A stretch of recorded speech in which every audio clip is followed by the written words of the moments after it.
world, it's Keely and I'm back for another video. I'm kind of like batch filming today just so that I have stuff coming up that I can schedule and get everything done while I'm in the mood to film. This is going to be the 10 fantasy series that I would like to read in 2026.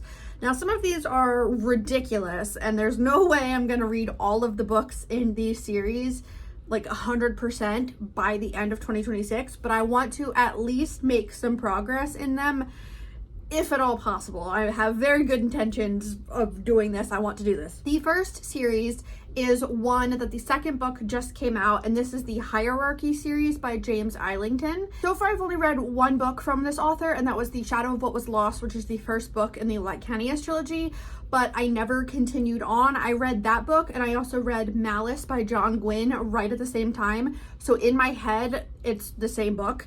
And I know obviously that's not true, but this new series from James Islington, the Hierarchy series, I don't know how many books there are going to be yet. I saw he's working on book 3. Book 2 just came out, so I would really like to get to this one. I'm kind of hoping that my husband got me the first one at least for Christmas, but we'll wait and see. I just have been hearing amazing things about this series. I've heard that it's even better than The Shadow of What Was Lost and all of those books. So I'd really like to get to this one. The second one is I finally want to get immersed in Robin Hobb's giant universe that she has. The first trilogy in that universe is the Farseer trilogy with Assassin's Apprentice as the very first book in the very first trilogy. I have tried reading it in the past, but just kept getting distracted by other things. So I would really love to finally get into this world and work my way through these books because I've heard that they're incredible, that it's absolutely worth the time and effort, and it's also just a fantasy author I've never read from and I would really love to. I hope to read the first book in January and kind of just work my way out. I'll have to see how many books there actually are, but it would be like, what if I read one every month in 2026 and then I read 12 of her books in that series or that universe? I don't know how many there are. I gotta figure that out, but my intentions are to start reading some Robin Hobb in 2026. The third one is another absolutely massive universe, and that is to finally get into the Stormlight archives by Brandon Sanderson. Now, I have read a couple books from Brandon Sanderson in the past, but I've never finished any of his trilogies or series. I read the first book in the Mistborn trilogy twice, because first I read it and I loved it, and then I never continued on, and then when I reread it, it was so that I could continue on. And now it's been a couple years maybe since I've reread it and I still haven't continued, but I would really love to. And I would also really love to read The Way of Kings. I did technically start it this year, but then I put it down to read other things. However, I've heard that it's just a lot of fun and that even though those books are huge, they don't necessarily feel like they're that long because of how fast moving they are.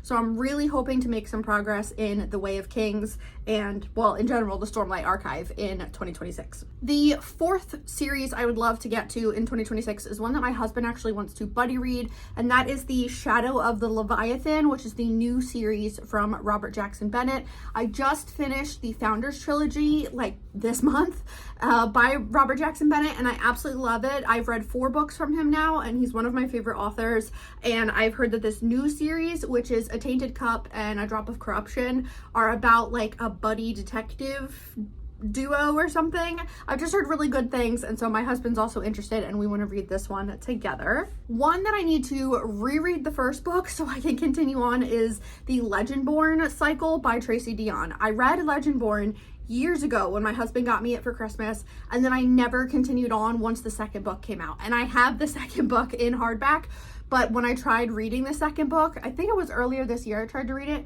I had no idea what the hell was going on. So I really need to reread Legendborn so then I can finish out the trilogy. And I think it's just a trilogy, but it's just one that's been sitting on my shelf and I really need to get to it. The sixth one is going to be the first Law Trilogy by Joe Abercrombie. He is another author that I know has like a bajillion trilogies and duologies and standalones in this universe, and I really need to make like a spreadsheet of like Robin Hobb, Brandon Sanderson, Joe Abercrombie, and then work my way through their books. I will probably do that after this and work through them. I read the first book in the first Law Trilogy and really loved it, but didn't continue on. I even bought specific box set of them because I liked those covers the most.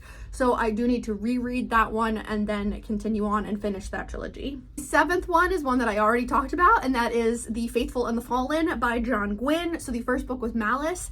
I need to reread Malice and then continue on. It's my sister's favorite fantasy series of all time. I know it's Sydney's favorite as well, so I really want to conquer this one in 2026. Going right after that at the same time is the Licanius trilogy by James Islington. I read, like I said, the first book. I can see it on my shelf. It's literally right next to Malice, and I never finished it, so I really need to read and finish this trilogy. The books are massive, but I remember really loving the main character and where the story was going, so I'm hoping that I will love it upon a reread and can finish out that trilogy as well. The 9th one is to read a series that we don't know if it will ever be finished, and that is the Kingkiller Chronicles by Patrick Rothfuss. So the first book is The Name of the Wind, and the second book, I don't remember what it's called, but I do have it. And so they've been sitting on my shelf for years and years, and I've never read them. And I would just really like to, because again, this is a really well-known fantasy series, and it's just been sitting on my shelf unread. So I do want to get to that and conquer those in 2026. And the 10th and final one that I have listed so far is the Greenbone Saga. I have the first book over there, Jade City. These are by Fonda Lee, I think, wrote the Greenbone Saga. I've heard incredible things about this series, about this trilogy, and I really want to read it. I've been like thinking about it a lot lately. I've really been wanting to pick it up. So that one is going to be in this initial 10.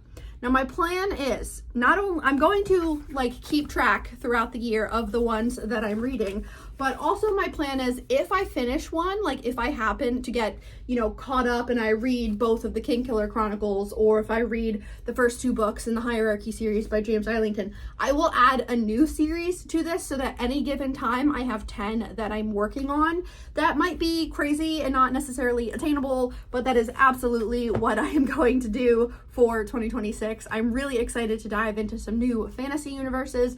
I've spent 2025 trying to finish up a bunch that I've been working on over the years and get caught up on other ones that are still ongoing. And 2026, I just want it to be very fantasy heavy, because that is my favorite genre and it's the most comforting, and that's just what I want as of right now.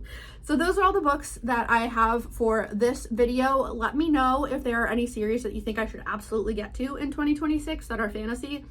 Side note, I also have been really enjoying science fiction, but I'm not super well versed in who are like the best science fiction authors to be reading. So if you have any science fiction standalones or series that you think I should get to in 2026, let me know that as well. I think that's it for this video. Let me know if you've read any of these. Which one should I prioritize? Are you trying to get to any specific series next year? And that's it. Thanks for watching. Bye.